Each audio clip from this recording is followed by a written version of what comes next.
35절부터 42절까지입니다. 35절의 말씀부터 함께 합독하겠습니다. 또 이튿날 요한이 자기 제자 중 두 사람과 함께 섰다가 예수께서 건유심을 보고 말하되 보라 하나님의 어린 양이로다. 두 제자가 그의 말을 듣고 예수를 따르거늘 예수께서 돌이켜 그 따르는 것을 보시고 물어 이르시되 무엇을 구하느냐? 이르되 랍비여 어디 계시오니까 하니 랍비는 번역하면 선생이라. 예수께서 이르시되 와서 보라. 그러므로 그들이 가서 계신 데를 보고 그날 함께 거하니 때가 10시쯤 되었더라. 요한의 말을 듣고 예수를 따르는 그 사람 중에 하나는 시몬 베드로의 형제 안드레라. 그가 먼저 자기의 형제 시몬을 찾아 말하되 우리 애가 메시아를 만났다 하고, 메시아는 번역하면 그리스도라. 데리고 예수께로 오니 예수께서 보시고 이르시되 내가 요한의 아들 시몬이니 장차 게바라 하리라 하시니라. 게바는 번역하면 베드로라. 아멘. 와서 보라 하는 주제로 말씀을 드리겠습니다. 퀴즈 하나 내도 되겠습니까? 예수님의 제자 중에 맨 처음으로 전도한 제자가 있습니다. 누굽니까? 네? 누구요? 안드레입니다. 굉장히 어려운 문제인데 잘 맞추셨습니다. 그러면 안드레의 직업은 무엇입니까? 어부입니다. 우리 박등용 장로님 계속해서 맞추고 계십니다. 그러면 안드레는 누구의 제자였습니까?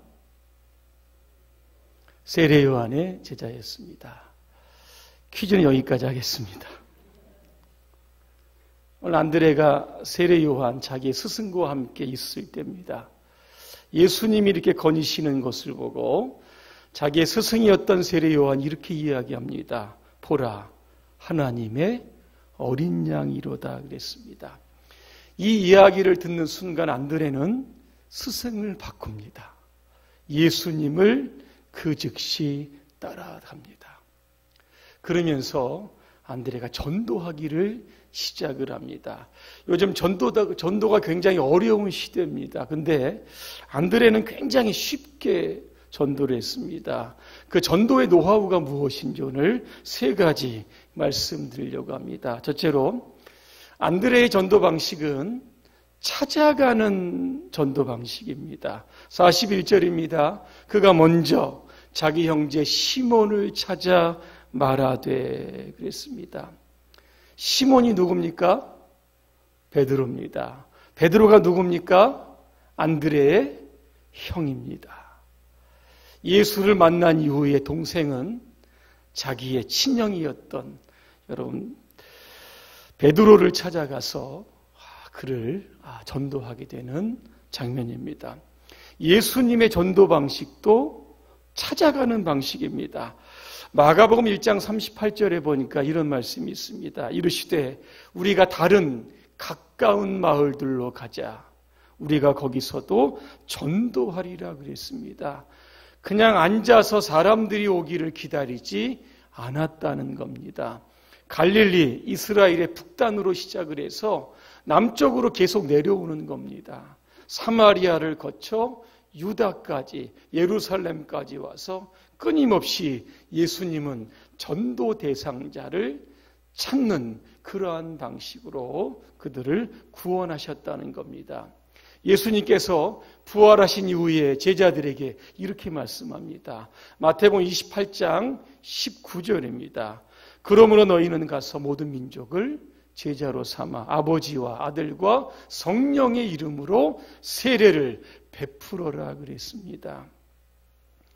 모든 민족 제자로 삼기 위해서는 나가야 합니다. 지역으로 나가고 열방 가운데로 나가야 합니다. 그리고 그들에게 세례를 주어야 된다는 겁니다.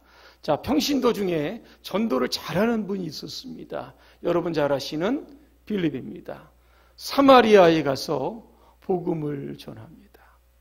사마리아 성에 큰 기쁨의 소식이 있었다 그랬습니다.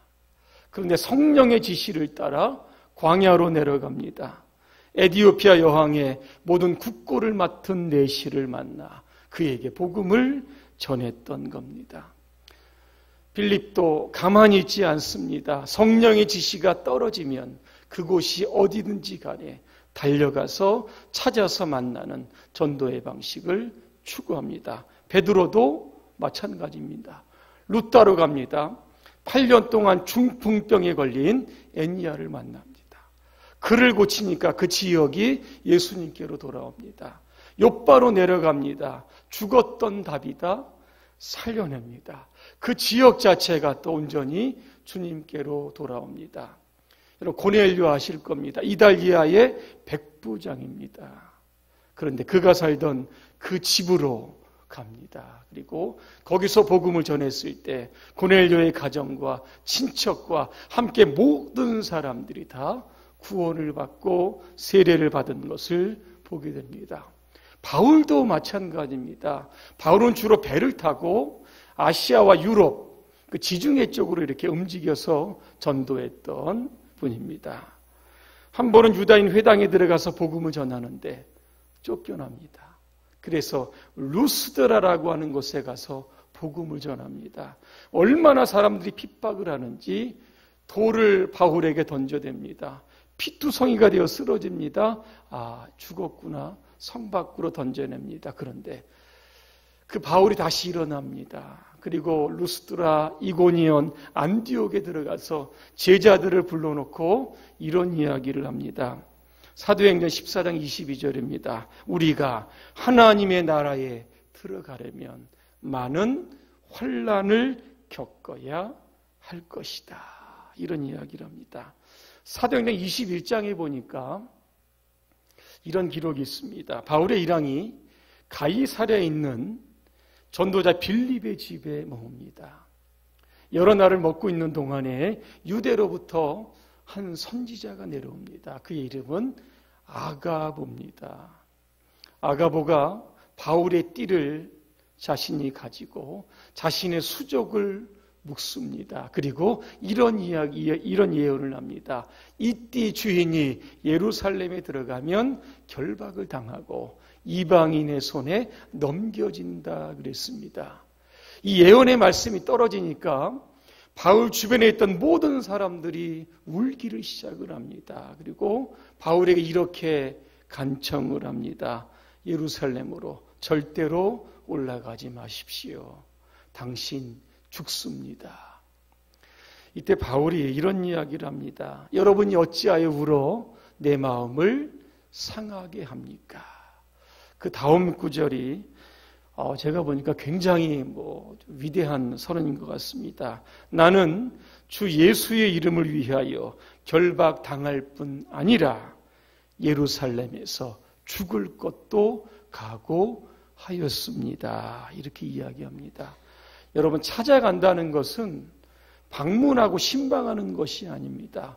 목숨을 거는 그러한 결단이 필요한 겁니다. 매번 어느 도시에 가든지 죽기를 각오하고 들어갔던 그 지역에 부흥의 역사가 일어나게 되었던 것을 우리가 보게 됩니다. 전도 어렵습니다. 그러나 오늘 예수님처럼 오늘도 바울처럼 안드레처럼 빌립처럼 찾아가면 되는 겁니다. 환대가 있지 않고 오히려 조소가 있고 냉대가 있고 많은 사람들로부터 돌 던짐을 여러분 당할지라도 겪어내면 하나님께서 그곳에 놀라운 부흥의 역사가 일어날 것입니다. 올 한 해도 여러분 많은 전도 대상자 찾고 찾는 그런 한 해가 되시기를 주님의 이름으로 축복합니다.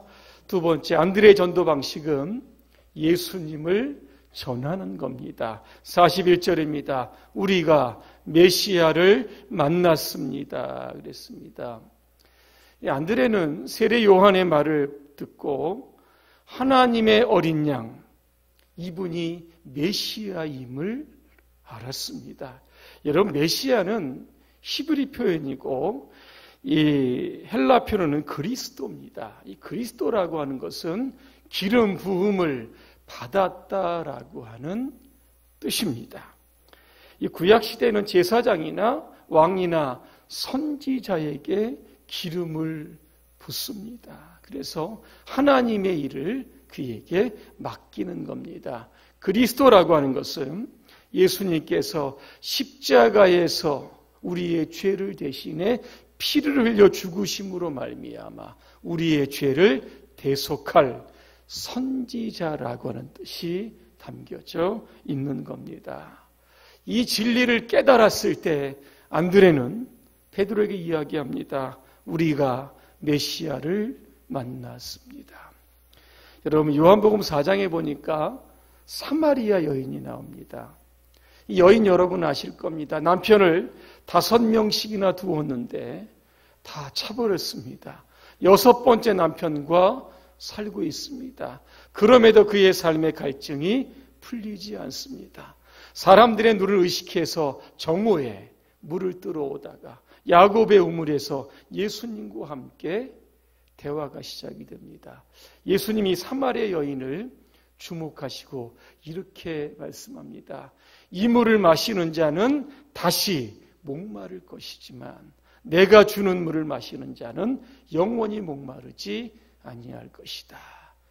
이 말씀을 듣는 순간 이 여인의 귀가 트입니다. 아, 이분이 내가 그토록 기다렸던 메시아구나. 물동이를 버려두고 동네로 들어갑니다. 그리고 요한복음 4장 29절에 이렇게 이야기합니다. 내가 행한 모든 일을 내게 말한 사람을 와서 보라. 이는 그리스도가 아니냐 그랬습니다. 여러분 전도가 무엇일까? 교회를 소개하는 것도 전도일 수 있고 교회 건물을 자랑하는 것도 전도일 수 있고 교회 성도나 목회자를 칭찬하는 것도 전도일 수 있습니다. 그러나 진정한 전도는 내 죄를 해결해 주신 예수 그리스도 그분을 전하는 것이 바로 여러분 전도입니다. 근데 우리가 전도하다가 실수하는 게 있습니다. 여러분 그게 뭔지 아십니까? 이 본질적인 이야기가 아니라 비본질적인 이야기라는 겁니다. 예수 믿으면 성공하고 출세합니다. 자녀들이 좋은 대학에 들어갑니다. 취직도 잘 되고 돈도 잘 벌고 만사가 형통이 됩니다. 이렇게 전도를 하면 문제가 발생하게 되는 겁니다. 자, 틀린 말은 아니지만 이것이 우리가 예수 믿는 본질적인 목표는 아닙니다. 예수 믿는 본질은 예수 믿으면 내 죄가 사해진다는 겁니다. 예수 믿으면 우리가 천국에 간다라고 하는 뜻입니다. 여러분 죄의 강물에 허우적거리는 사람이 있습니다. 그때 예수님께서 손을 내미시는 겁니다. 그 손을 잡으면 그는 죄인에서 의인이 되는 겁니다. 이런 기쁨이 있는 곳이 바로 교회이고 이 기쁜 소식을 전하는 것이 바로 전도임을 우리는 기억해야 하는 겁니다. 세 번째입니다. 안드레의 전도의 방식은 전도자를 교회로 데리고 오는 겁니다. 자, 오늘 42절입니다. 데리고 예수께로 오니 그랬습니다. 여러분 베드로가 노상에서 전도를 합니다. 사도행전에 보니까 3,000명이 회개하고 5,000명이 회개했다. 그 많은 사람들 다 어디에 갔을까? 사도행전 2장 46절입니다. 날마다 마음을 같이하여 어디에 모였습니까? 성전에 모이기를 힘썼다 그랬습니다. 여러분 왜 우리가 전도 대상자를 반드시 교회로 데리고 와야 합니까? 이유가 있습니다. 교회는 건물이 아닙니다. 교회는 예수님께서 피로 값을 주시고 사신 그리스도의 몸입니다. 그러니까 교회는 보혈의 은혜가 있는 곳입니다. 치유의 역사가 나타나는 곳입니다. 그래서 반드시 전도 대상자를 교회로 데리고 와야 합니다. 또 하나 교회로 데리고 가는 이유는요. 교회는요. 음부의 권세를 이기는 영적인 능력이 있습니다. 마태복음 16장 18절입니다. 내가 이 반석 위에 교회를 세우리니 음부의 권세가 이기지 못한다. 음부의 권세가 뭡니까? 죽음의 권세를 의미하는 겁니다. 교회는 죽음과 상관없는 하나님의 영원한 생명이 흘러가는 곳이기에 반드시 전도하신 분들 교회로 인도해야 되는 겁니다. 결론입니다. AD 260년경에 이 안드레 행전이라고 하는 책이 만들어졌다고 합니다. 이 책에 보면 안드레의 어떤 사역과 그의 최후에 어떻게 죽었는지를 소개합니다. 그리스의 아가보라고 하는 그 아가야라고 하는 지방으로 다니면서 전도를 하다가 결국에는 X자형의 십자가에 못 박혀 죽었다고 합니다. 순교당하기 직전 많은 사람들의 회유가 있었다고 합니다. 지금이라도 예수 포기하면 목숨은 살려주겠습니다. 이때 안드레가 이런 이야기를 합니다. 그대는 그대의 영혼을 잃지 마십시오. 예수 믿고 구원받으십시오. 이렇게 이야기했다고 합니다. 전도는 찾아가는 겁니다. 전도는 예수님을 소개하는 겁니다. 전도는 전도 대상자를 교회로 인도해야 하는 겁니다. 올 한 해도 이제 한 6, 7개월 여러분 남았는데 오늘도 저와 여러분들을 통해서 많은 이들이 우리 교회를 통해서 구원받는 역사가 일어나게 되시기를 주님의 이름으로 축원합니다. 기도하겠습니다. 은혜로우신 하나님, 전도가 힘들다고 합니다. 그러나 우리는 전도를 해야만 합니다. 많은 영혼들 예수 믿게 해야 할 책임이 우리에게 있기 때문입니다. 안드레가 했던 전도의 방식을 따라서 우리도 전도할 수 있도록 도와주시고 성령께서 날마다 우리를 전도의 현장으로 찾아가게 하시고 인도하여 주시옵소서. 예수님의 이름으로 기도합니다. 아멘.